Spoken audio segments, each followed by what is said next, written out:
Today on In the Woodyard, you're going to witness a professional tree guy working.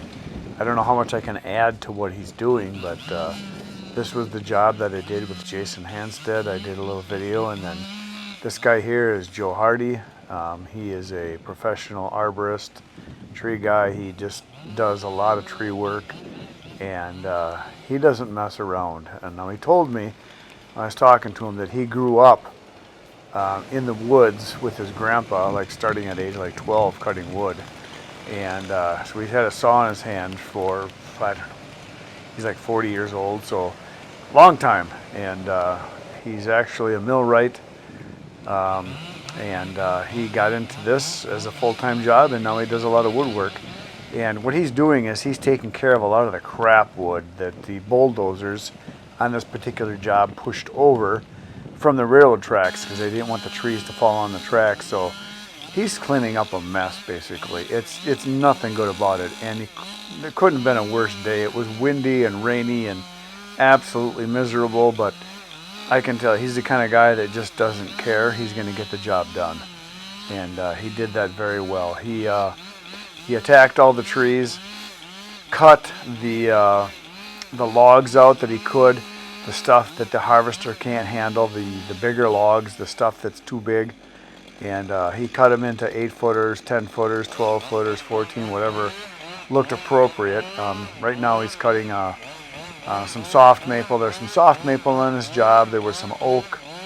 I think there might have been some ash too, but mainly he's cutting a lot of the wood that's not highly desirable. The soft maple that he's cutting is a red maple, and the reason he's cutting it up is that the harvester that Jason had on the job can't really handle these trees as far as cutting them down because they're too big.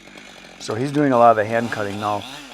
Jason calls him in when he's got jobs that he can't really do himself because of time, or he just needs help for a hand cutter.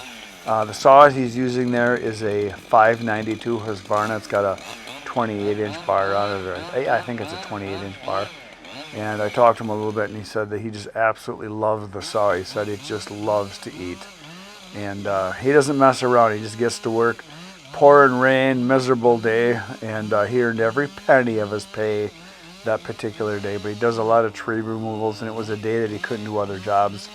Because in the arborist business, when it's really wet and rainy and soft, you can't really do a whole lot because you're going to tear up yards. So this is a good kind of a job to do on this type of a day. And this is the area they're clearing out for the railroad tracks, so it's got to get done. And he doesn't mess around. He's not afraid of the trees or what he's doing. He just gets in there and goes nuts and cuts like a maniac. So pretty impressive to watch, because he knows what he's doing and has a real solid business. And he had told me that he had been working in the paper mill industry as a millwright, and things changed a whole bunch, so he decided to go full-time into the tree business. So yeah, these are a lot of the trees that were right next to the railroad tracks, and a bulldozer pushed them over, which does not make the job easier. It makes the job harder. It's nastier. It's just a crappy job. And he's trying to make the best of it by cutting out the logs that he can get, cutting out the pulpwood, limbing the trees a little bit so there's less work for Jason to do. He's checking his gas to make sure he's got enough gas to go there, because he was running low right there. He runs a 592 and a 372 as his backup saw, and he goes low tech. I like that. My brother Ken is a lot like that too. He'll just grab just the bare essentials and go to work, and doesn't have to have a belt with 1,000 different things hanging on him. He just grabs 2 saws and walks into the woods and gets stuff done. You gotta like that, a guy who just works. So yeah, his last name is Hardy, and yes, he is Hardy, no doubt about it. So here he's cutting one that's got a big root ball attached to it that the dozer pushed over, and this is just, it's like storm damage. You know, when you get high winds that come through and push trees down, it doesn't make it easy. It just makes for more work, and this dozer just made it worse. It would have been actually easier for him to cut the trees down and drop them where he wants them. So yeah, he had all kinds of crap happening like that. You know, you get the root ball with all that weight out there, and your tree can pop apart on you like that and set down in the base. And when he cuts, I noticed he does a lot of the saw movement in and out. And because it's a soft maple, it cuts really easy. It's like cutting fir or balsam or, you know, pine, you know, the soft woods that are just like cutting butter. Not like oak or hickory or locust or some real wood that's, you know, really tough. He's trying to measure here and, you know, and cut out the logs that he can get out of it. Trying to find out what's the best size to go, eyeing the tree up to make sure that it's going to be the right size. And I think he cuts this one and then he recuts it to a different length.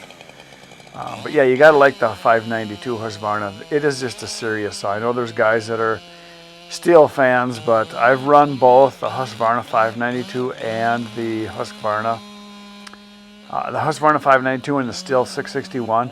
Both nice saws. They both are almost identical, and there's really very little difference in them. I like that cut that he made. He did top cut, pulled it out to the back side, and then went under and then dove up. I call that the no wedge cut. I don't know what it's technically called, but it works good. Here's kind of cool. He cuts the whole tree, and it kind of sets down on him a little bit there, so he cuts off the stump. Yeah, he's just trying to figure out, you know, the best size to cut this so that he can get as much wood as possible out of it for Jason, because Jason is trying to sell a lot of this stuff to lumber mills and make the most he can on the money. So what Jason does on these jobs is he bids on the job basically as an estimate what the total cost is going to be. He tells them it's going to be by the hour, so if there's more time involved, he's covered. And then he sells the pulpwood to the mills, he sells the logs for lumber, and then he chips all the tops, and that goes for biomass, which is a really good system. And he's kind of in a unique place because what he can do is make the most of all of the wood. Here he's trying not to hit the ground. You can see he's right down in all that muck and stuff there. We had a bunch of rain, as you can see. It's raining like crazy here. Before this happened, we had a whole bunch of rain and a bunch afterwards, and it just turned into a soupy mess. So watch this stump settle down. So kind of fun watching them cut. It's kind of neat. There you go. That's it.